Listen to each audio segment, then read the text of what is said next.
پیغام دینا چاہنا. سویڈن دے اندر سب دوستوں پتہ ہے، میڈیا تے دیکھیا، سوشل میڈیا تے دیکھیا، اس بے ایمان نے قرآن پاک دے استغفر اللہ معاذ اللہ پیج پھاڑ کے پھر بے ایمان انہاں دے اوتے کھڑا ہویا، انہاں دے اوتے کھڑا ہو کے پھر اگ بھی لگائی گئی.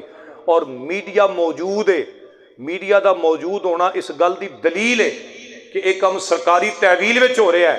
حالانکہ اگر قوم یہود نو ویکھیے تے 19 مرتبہ قرآن نے حضرت موسیٰ کا ذکر فرمایا ہے، اور اسی قوم نے فرمایا اپنے بارے فرمایا یا بنی اسرائیل اذکروا نعمتی التی انعمت علیکم وانی فضلتکم علی العالمین. اور بنی اسرائیلیوں تواڈے زمانے دے اندر اللہ نے ساری قوم نے تانوں فضیلت بخشی، تانوں اینا مرتبہ اینا مقام دے کے، اور اسے قرآن نے تیری تورات تے زبور تے انجیل کی تصدیق کی تھی. اج اسے قرآن دی بے ادبی تے گستاخی اسی تے دعا کریں گے یا اللہ ایسے بے ایماناں نوں نیستہ اس صفحہ ہستی تو نیستو نابود فرما دے. اور میرا رب بندہ انہا بچہ رب کا شریف، اللہ دی پکڑ تو بچ جا، اللہ دی پکڑ تو بچ جا. لیکن اج صورتحال ہے کہ حکومتاں چاہے وہ پاکستان دی حکومت ہوئے یا کسی بھی اور ادارے یا اور ملک دی حکومت ہوئے، اتنا بڑا کام ہوئے اور کسی دی سر تے جو نہ ہلے، کسی دی کان تے جو حرکت نہ کرے. میرے نبی نے فرمایا سن لے، حضور فرمایا غلط کام نہ ہوئے.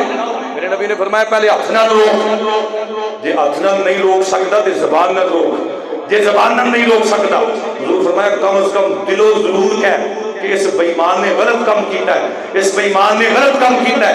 اسی الحمدللہ آج مظفر ہوتی اس سرزمین کے اندر رہ کے بھرپور احتجاج کر رہے ہیں، اور حکومت پاکستان کو ہوئے مطالبہ ہے کہ ایسے لوگوں کے نال تعلقات ختم کیتے جان جڑے تیرے تے میرے قرآن دے بے ادب تے گستاخ بنن.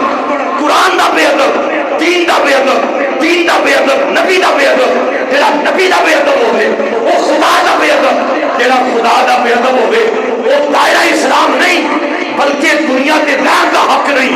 علامہ ابن تیمیہ رحمۃ اللہ علیہ الصارم المسلول علی شاتم الرسول اس کتاب کے اندر 100 تو زیادہ دلائل دے کے علامہ ابن تیمیہ لکھے کہ تیرا بندہ قرآن کی ایک آیت کا انکار کرے، نبی نے ایک فرمان کا انکار کرے، نبی کی کسی ایک سنت کا انکار کرے، علامہ ابن تیمیہ فرماتے ہیں اس بندے کی سزا صرف موت ہے، صرف موت ہے، چاہے وہ اسلام کے اندر ہوئے یا اسلام کو پار ہوئے.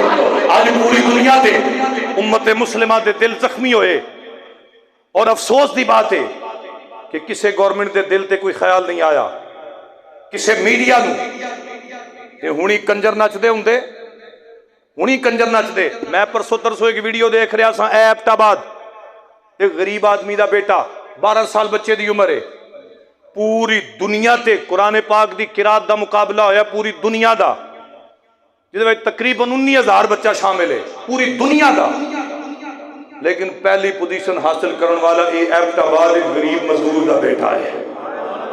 لیکن کسے میڈیا نہیں شو کیتا. ہن میڈیا کتھے وے کتھے سو گیا ہے. اگر یہی کو کنجر نچدا ہوئے تے میڈیا دوڑ کے پہنچدا ہے. کسے میڈیا نے اس گل نو ظاہر نہیں کیتا. اور اج قرآن دی بے ادبی ہے تے میڈیا خاموش، سوشل میڈیا خاموش. او خدا را جتنے بھی لوگ اس ادارے انہاں اداریاں وچ کم کردے نے، رب نو بھی منہ وکھانا ہے، نبی نو بھی منہ وکھانا ہے. جج تیرے تے میرے سر تے جوں نہ ہلی تے تباہ ہو جاواں گے. میں ضرور یہ بات کہاں گا، میں نہیں کہندا کہ نکلو میدان دے اندر، لیکن اگر ضرورت پوے دین دی خاطر اپنا خون دینا پوے تو انشاءاللہ نکلاں گے اللہ دے فضل نال. سارے میرے نال عہد کیے، امید بناؤ کہ اگر ضرورت پوے حق بات پہ کٹتی ہے تو کٹ جائے زبان میری، حق بات پہ کٹتی ہے تو کٹ جائے زبان میری. اظہار تو کر دے گا جو ٹپکے گا لہو میرا، اظہار تو کر دے گا جو ٹپکے گا لہو میرا. نعرہ تکبیر، نعرہ رسال، تاجدار ختم نبوت، تاجدار ختم نبوت. قرآن کے گستاخ کی سزا موت ہے، قرآن کے گستاخ کی سزا، بولو بولو، قرآن کے گستاخ کی سزا، نبی کے گستاخ کی سزا. اللہم ہم سب کو دین کی سمجھ اور فہم عطا فرمائے، آمین بجاہ نبی کریم۔